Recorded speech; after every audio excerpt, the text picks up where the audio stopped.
जय हिंद। कैसे हैं आप सभी लोग। आशा करता हूं आप सभी लोग अच्छे होंगे, स्वस्थ होंगे और घर पर रह करके आप अपने मनपसंद एग्जाम आरआरबी एनटीपीसी 2024 की मन लगा करके तैयारी कर रहे होंगे। और बहुत सारे साथी लोग ऐसे हैं जिन्होंने आरआरबी एनटीपीसी का फॉर्म तो भर दिया है, लेकिन एक गलती है वो जानबूझ करके की है और ये गलती आती हुई भी उस इसके बारे में आपको पता था, फिर भी आप लोगों ने इस गलती को किया। अगर आपने इस गलती को किया तो कमेंट बॉक्स में एक बार आप लोग बता दीजिएगा उस गलती को आपको कैसे सुधार करना है। अगर देखो गलती हो जाती है उसका आपको करेक्शन डेट उसमें आपने सुधार कर लिया तो बहुत अच्छी बात है, नहीं तो फिर आगे चल कर के आपको दिक्कत का सामना करना पड़ सकता है। तो इस गलती के बारे में आपको फुल जानकारी बताने वाला हूं और ये गलती स्वयं मैंने भी की है। और ये इस बार जो आरआरबी एनटीपीसी के ग्रेजुएशन लेवल के और अंडर ग्रेजुएशन लेवल के जितने भी फॉर्म भरे उसमें से 90% बच्चों ने इस गलती को जरूर दोहराया होगा। आप में से उनमें से एक हो भी सकते हो और नहीं भी हो सकते हो। तो गलती को अगर आपको सही करना है तो पहले आप लोग जान लीजिएगा। आशा करता हूं कि आप सभी लोगों ने अपने मनपसंद जॉन से फॉर्म भर लिया होगा। बहुत सारे लोग ऐसे हैं जो इंटर पास हैं और ग्रेजुएशन पास हैं, उन लोगों ने दोनों से फॉर्म अप्लाई किया। और कुछ टीचर आपसे ये कह रहे हैं कि अगर आपने एक ही जॉन से दोनों फॉर्म भर दिए तो आपका फॉर्म है वो रिजेक्ट हो जाएगा, आपको एक ही जॉन से दोनों फॉर्म नहीं भरने थे। तो ये बिल्कुल, इससे आपको कोई दिक्कत वाली बात बिल्कुल भी नहीं है। आपने अपने मनपसंद जॉन से फॉर्म में, चाहे आपने ग्रेजुएशन लेवल का और अंडर ग्रेजुएशन लेवल का भर दिया होगा, इससे कोई भी दिक्कत वाली बात नहीं है। अब दिक्कत क्या है वो आप लोग जान लीजिएगा।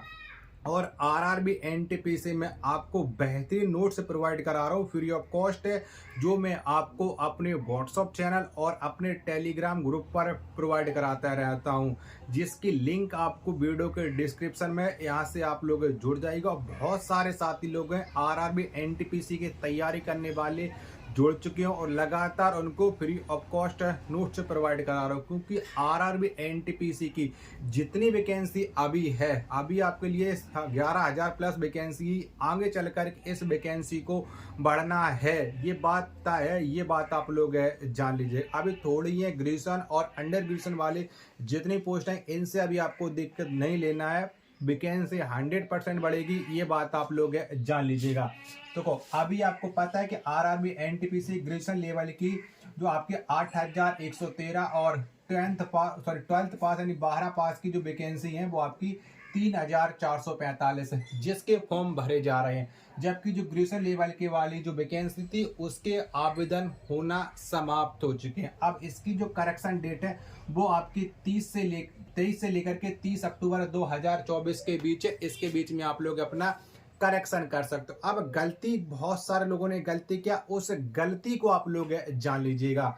पर्टिकुलर आप अपने स्टेट में जिस भी कैटेगरी से बिलोंग करते हो, अगर आपको रिजर्वेशन लेना था यूआर कैटेगरी को छोड़ करके, बहुत सारे ऐसे लोग हैं जिन्होंने ईडब्ल्यूएस बनवा रखा है, बहुत सारे लोग ऐसे हैं जो ओबीसी कैटेगरी के हैं, बहुत से लोग एससी एसटी कैटेगरी से बिलोंग करते हैं।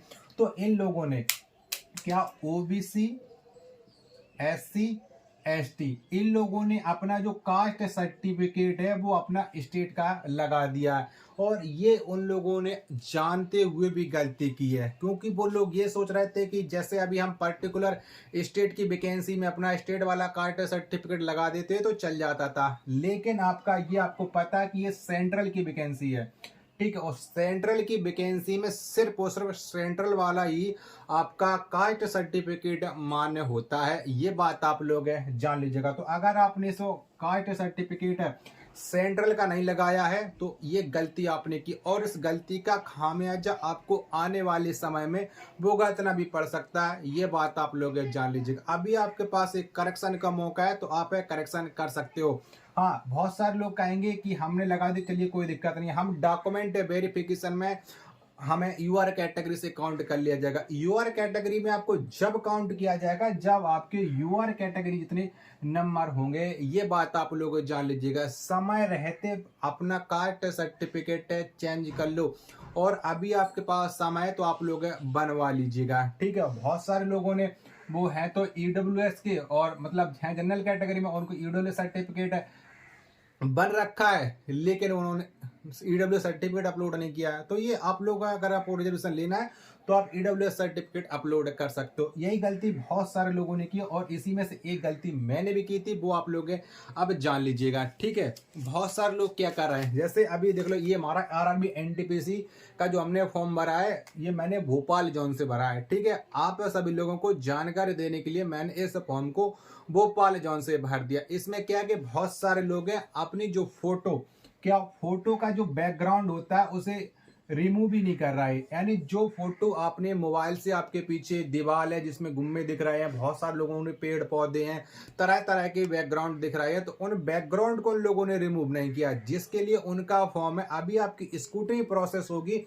जिसमें बहुत सारे लाखों बच्चों के फॉर्म है वो रिजेक्ट कर दिए जाएंगे। अभी आप लोग देख लीजिएगा आरपीएफ एसआई की जो वैकेंसी आई थी जिसकी स्कूटनी फॉर्म है, जिसकी रिजेक्ट लिस्ट स्टेटस भी जारी हो गए है, बहुत सारे लोगों के इसी वजह से फॉर्म है वो रिजेक्ट कर दिए गए हैं। बहुत सारे लोग क्या कर रहे हैं, बहुत सारे लोग ऐसे हैं वो साइन आप लोग चाहे जिस फॉर्मेट में करो, चाहे आप हिंदी में करो चाहे इंग्लिश में करो, साइन आपके स्पष्ट रूप से दिखने चाहिए। जैसे इसमें देखो स्पष्ट रूप से हमारे यहाँ पर ये साइन दिख रहा है तो आप लोग इस साइन को भी देख सकते हैं, ये बात आप लोग जान लीजिएगा। अगली बात है, बहुत सारे लोग ये कह रहे हैं कि हमने अपना जो अपने बैंक डिटेल है, क्योंकि हम पेपर दे करके आएंगे तो हमारी आधी फीस है वो रिफंड भी होने वाली, ये सबको पता है। बहुत सारे लोग ये कह रहे हैं कि हमने अपना बैंक डिटेल फिल नहीं की है, हमारे घर में हमारे भैया थे, मम्मी थी, पापा थी, बहन जी थी, हमने उनका अकाउंट फिल कर दिया है, तो क्या हमारी जो फीस रिफंड नहीं आएगी? बिल्कुल आएगी, इससे आपको कोई दिक्कत वाली बात नहीं, इससे बिल्कुल मत घबराओ। जिसका भी अकाउंट लगा होगा, अगर आप एग्जाम देने जाओगे यानी जिसकी खाता संख्या लगेगी, जिसका आईएफएससी कोड, आपकी बैंक नंबर डिटेल सही फिल होगी और आप एग्जाम देने जाओगे तो आपकी आधी फीस है वो रिफंड जरूर होकर के आती है, चाहे आप किसी भी कैटेगरी से बिलोंग करते हो। लेकिन जो ये मेन चीज है, ये कास्ट सर्टिफिकेट की गलती जिन लोगों ने भी की है, इस गलती को आप लोग सुधार लीजिएगा। इसके अलावा फोटो का बैकग्राउंड आपका सही होना चाहिए था, ये बात आप लोग जान लीजिएगा। रेलवे ने पहले आपको बता दिया था कि फोटो आपको स्पष्ट रूप से दिखनी चाहिए, क्योंकि बहुत अभी आपको पता है कि यूपी पुलिस के एग्जाम में एआई टेक्नोलॉजी से 20,000 संदिग्ध पकड़े गए थे। ठीक है, तो इसी वजह से सबसे ज्यादा अगर बच्चों के फॉर्म में रिजेक्ट होंगे तो वो आपको फोटो के वजह से होंगे आरआरबी एनटीपीसी में, ये बात आप लोग जान लीजिएगा। आरआरबी पहले से स्पष्ट रूप से क्लियर कर चुका है कि हमें फोटो स्पष्ट दिखनी चाहिए, क्योंकि फर्जीवाड़े तरीके को सबसे ज्यादा रोकना है। क्योंकि बहुत सारे लोग ऐसे होते हैं जो सॉल्वर के अटैच में रहते हैं, उन्हीं से वो फॉर्म अप्लाई कर देते हैं और वही लोग एग्जाम देने पहुंच जाते हैं। तो ऐसे बहुत सारे केसों को रोकने के लिए ये नई टेक्नोलॉजी की तरीका अपनाया गया, तो ये बात आप लोग जान लीजिएगा। इसके अलावा अगर आपने और भी कोई गलती की और आपके मन में और कोई भी प्रश्न है तो एक बार आप लोग कमेंट बॉक्स में कमेंट करके जरूर बताइएगा। फिर मिलते हैं अपने एक और नेक्स्ट वीडियो के साथ, तब तक के लिए धन्यवाद। जय हिंद, वंदे मातरम।